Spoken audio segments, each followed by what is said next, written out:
사도행전 3장 1절부터 10절.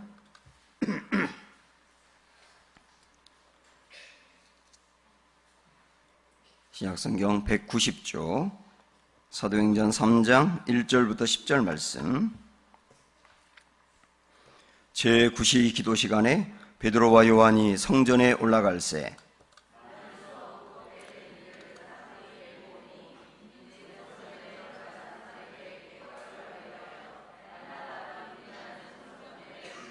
그가 베드로와 요한이 성전에 들어가려 함을 보고 구걸하거늘 그가 그들에게서 무엇을 얻을까 하여 바라보거늘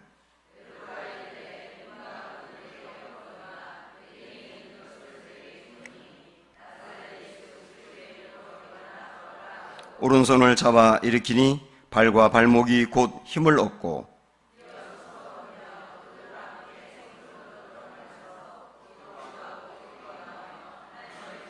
모든 백성이 그 걷는 것과 하나님을 찬송함을 보고 그가 본래 성전 미문에 앉아 구걸하던 사람인 줄 알고 그에게 일어난 일로 인하여 심히 놀랍게 여기며 놀라니라. 아멘. 네, 주변에 있는 분들 서로 오늘 좀 인사하시죠. 사랑합니다, 축복합니다 하고 인사합니다.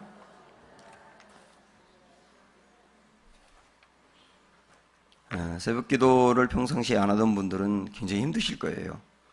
특세 한 번 남았으니까 힘내시기 바라고, 또 끝난 다음에 부흥에 힘내시고 그렇게 하시면 됩니다. 아셨죠? 네, 일으키다, 오늘 그런 제목입니다. 이제 우리가 베드로와 함께 이 행적을 추적해 오면서 이제 복음서를 넘어서 사도행전까지 왔습니다. 좌초우돌 넘어지기 쉬웠던 베드로, 그리고 뜨거울 때와 차가울 때 이게 너무나 반복적으로 일어나던 베드로, 그러나 하나님이 그 베드로를 부르셨기 때문에 우리 예수님을 통하여 일으켜 세우고 이끌어내시고 포기하지 않는 그 열심을 가졌던 것을 계속 새벽마다 살펴보았습니다. 그래서 그는 예수님을 모른다고 부인까지 했지만 예수님의 은혜로 일어나게 되고요. 일어나는 것으로 끝나는 것이 아니라 사도행전에 넘어오면 일어난 사람이 일으키는 사람으로 변한 것을 보게 됩니다. 이게 이제 온전한 회복이지요. 우리도 신앙생활 하다 보면 어떤 이유로 넘어질 때가 있지 않습니까? 그 다음에 열정이 식을 때도 있고요. 그리고 교회 나오는 게 그렇게 어려울 때도 있고요. 그러나 주님의 은혜를 다시 받아서 일어나야 되고, 일어난 다음에는 다른 사람을 살리고 세우는, 일으키는 사람으로 성장해 가야 됩니다. 이게 진짜 회복이라는 거예요. 사도행전은, 지금 우리가 읽은 이 사도행전은 어떤 위치라고 볼 수 있냐면, 예수님께서 복음서에서 행하신 모든 사역과 사명을 고스란히 이어받은 교회의 사명이 사도행전에 나와 있는 거예요. 우리 예수님께서 사람을 살리던 일을 사도행전에 가면 제자들이 살려내고 있고, 예수님께서 복음서에서 사람들에게 복음을 전하던 일을 이제는 사도행전에 가면 사도들과 교회가 하고 있고, 그리고 사람들을 가르치는 일을 역시 교회가 가르치는 일로 예수님이 하던 일을 고스란히 교회가 이어받은 게 사도행전의 이야기란 얘기예요. 그렇게 본다면 예수님이 가지고 계셨던 권세와 능력을 교회가 그대로 이어받은 것이 역시 사도행전의 이야기입니다. 오늘 본문의 말씀이지요. 한 번도 태어나면서부터 걸어본 적이 없는 사람, 42년 동안을 걸어본 적이 없는 사람, 그 사람을 베드로와 요한이 주님의 능력으로 일으켜 세우는 이야기가 본문의 말씀 아닙니까? 이거 복음서에서 우리 예수님께서 수많은 사람들을 고치고 귀신은 내쫓고 죽은 자를 살려내고 그런 일을 했지 않습니까? 그게 사도행전에 넘어오면 사도들을 통하여 일어난다니까요. 예수님이 죽은 사람을 살려냈던 이야기가 나오는데 사도행전에 보면 역시 죽은 사람이 살아나는 이야기가 나와요. 복음서에는 수많은 귀신들이 예수님에 의해서 쫓겨나는데 사도행전에 보면 사도들에 의해서 쫓겨나요.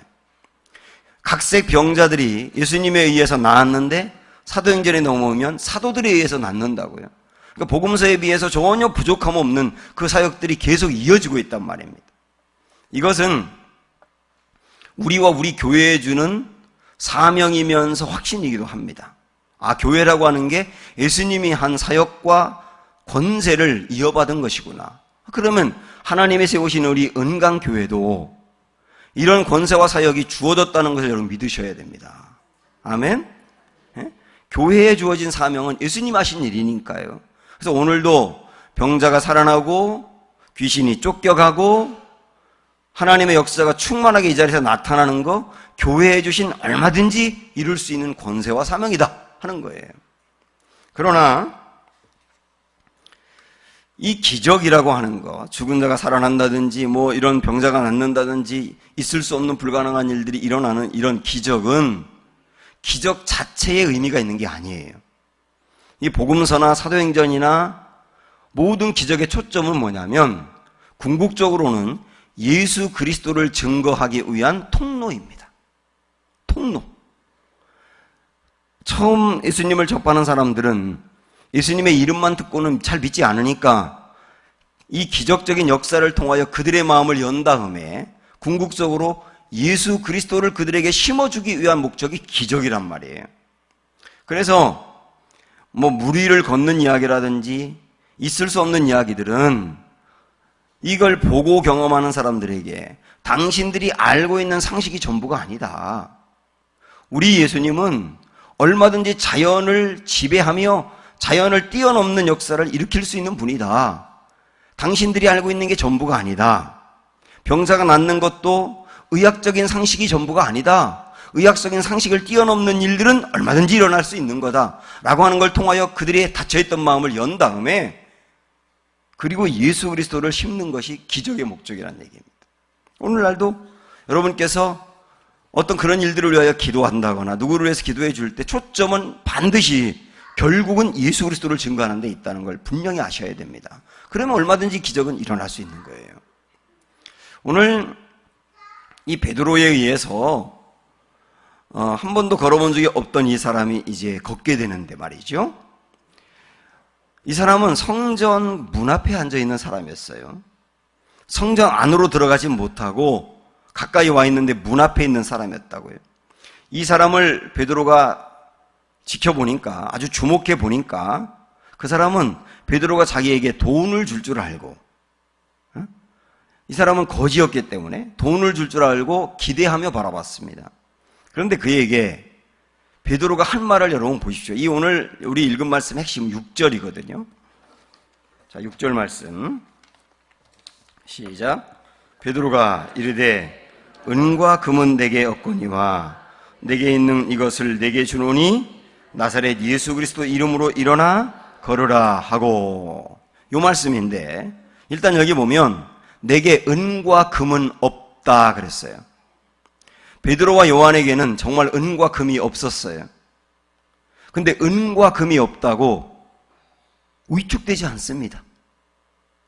은과 금이 없다고 해서 내가 이 사람에게 줄 게 없구나 그렇게 생각하지 않아요.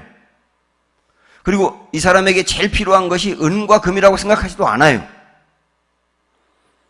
베드로와 요한은 내게 없는 은과 금 때문에 힘들어하지 않았단 말입니다. 우리도 마찬가지예요. 우리가 예수를 믿으면서 은과 금이 많으면 얼마나 좋겠습니까? 은과 금을 가지고 할 수 있는 일이 많잖아요. 좋지요. 그러나 은과 금이 적거나 부족하다고 해서 위축될 필요가 전혀 없어요. 가장 중요한 것은 뭐냐면 내게 있는 것이 있다는 거예요. 내게 있는 것, 그게 뭐냐면 예수 그리스도예요. 예수 그리스도. 내게 있는 것이 예수 그리스도다. 그것을 가지고 베드로와 요한은 충분히 감사했고 충분히 만족했고 충분히 줄 게 있다고 생각을 한 거예요. 사랑하는 여러분, 결국 교회는 세상에 없는 것을 가지고 있는 곳이고 세상에 없는 것을 주는 곳입니다. 제가 이 부분은 자주 말씀드리지만 여러분이 이 부분에서 혼란스러우시면 안 돼요. 우리가 교회를 나오는 가장 중요한 이유도 세상에 없는 것을 얻기 위함이지 세상에 있는 것을 조금 더 얻기 위해서 교회 나오는 건 아니에요. 그 다음에 내가 세상에 주는 것도 세상에 없는 걸 주는 거지. 세상에 있는 것 내가 가지고 있는데 당신들보다 조금 더 갖고 있으니까 이걸 나누어 줄게요. 그건 그 다음 문제라고요. 가장 중요한 것은 세상에 없는 것이 내게 있기 때문에 그것을 주는 거다. 근데 그게 제일 중요한 거다. 그것이 뭐냐면 예수 그리스도다. 이 확신 갖고 살아가는 사람들이 크리스찬이란 말입니다. 안타까운 것은 뭐냐면 우리가 세상에 없는 이 이름 예수 그리스도, 그리고 세상에 제일 필요한 이름 예수 그리스도, 그 이름을 갖고 있으면서도 세상 사람들이 가지고 있는 것을 적게 나도 가졌다. 물질이라든지 뭐 그런 걸 얘기하죠. 적게 가졌다고 해서 세상 사람들 앞에서 주눅 들어버리는 거예요. 제일 중요한 걸 가지고 있으면서. 베드로와 요한을 보십시오. 담대하지 않습니까? 내게 있는 것을 너에게 준다. 제일 중요한 거다. 나사렛 예수 이름으로 걸으라. 이게 성도이고 교회란 말입니다.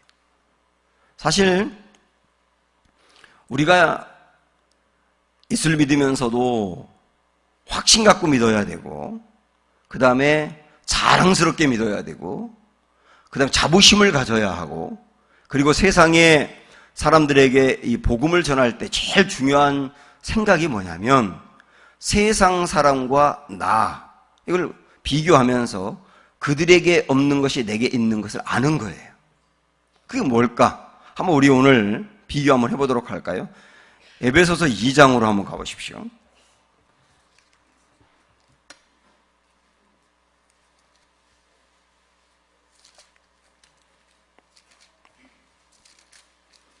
(310쪽) 에베소서 2장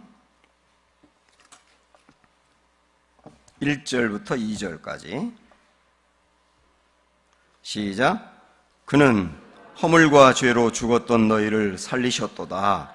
그때의 너희는 그 가운데서 행하여 이 세상 풍조를 따르고 공중의 권세 잡은 자를 따랐으니 곧 지금 불순종의 아들들 가운데 역사하는 영이라, 곧 사단이란 얘기죠. 여기 보면 신자와 불신자를 정확히 나눕니다. 불신자는 누구냐? 참 안타깝지만 보이지 않는 일이지만 죽은 사람이다라고 하는 거예요. 영이 죽은 사람이다. 그러면 신자는 누구냐? 죽었던 영이 살아난 사람이다. 불신자는 누구냐? 공중의 권세 잡은 자라고 말하는 사단에 의해서 끌려다니는 사람이다. 반드시 구출해내야 될 사람이다. 신자는 누구냐? 공중의 권세 잡은 자인 사단에 의해서 끌려다니다가 예수 그리스도를 통하여 그 사슬을 끊어내고 거기서 해방되고 자유를 얻은 사람이다. 이게 신자와 불신자의 차이다. 여러분 이 말씀 믿으세요? 네? 신자와 불신자의 차이인 1절, 2절만 놓고 보더라도 우리가 왜 전도를 해야 하며 우리가 가진 자부심이 무엇인지 명확하지 않습니까? 이 확신이 필요한 거예요. 4장으로 가보시죠. 에베소서 4장 17절부터 19절.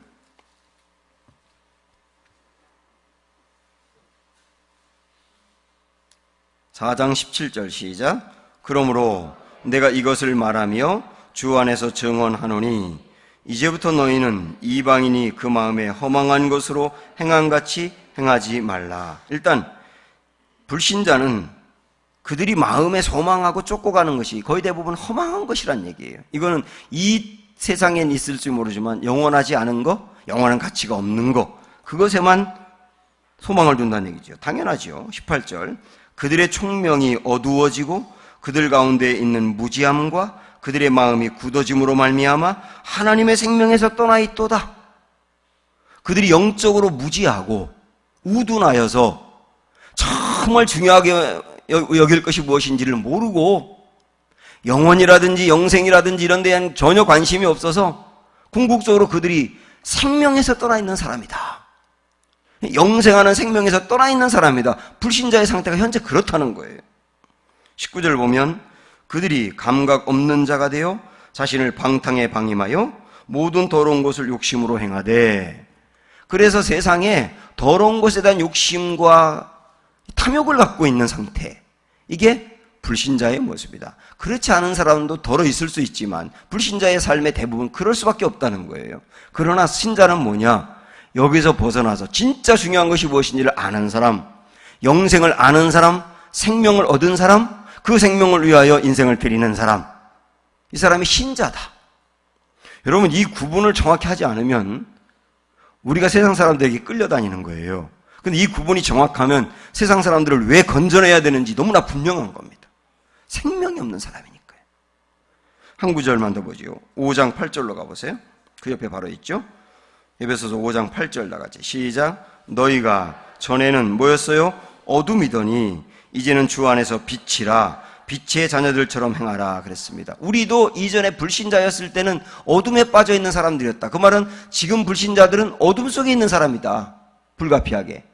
그리고 우리는 어둠 속에 있다가 예수 그리스도를 통하여 빛 가운데로 온 사람들이다. 그래서 지금 어둠에 빠져 있는 사람들도 빛 가운데로 와야지 생명을 얻을 수 있다. 이 구분이 정확해야 된다는 얘기입니다. 여러분 어떠십니까? 지금 신자의 위치와 불신자의 위치를 우리가 정확히 안다면, 물론 이것 때문에 세상은 악한 곳, 교회는 좋은 곳, 이렇게 이분법적으로 나누라는 얘기는 아닙니다만은, 그러나 우리가 세상을 건져내기 위해서, 세상의 사람들을 건져내기 위해서 그들이 현재 어떤 위치에 있는지는 정확히 알아야 된다는 얘기예요.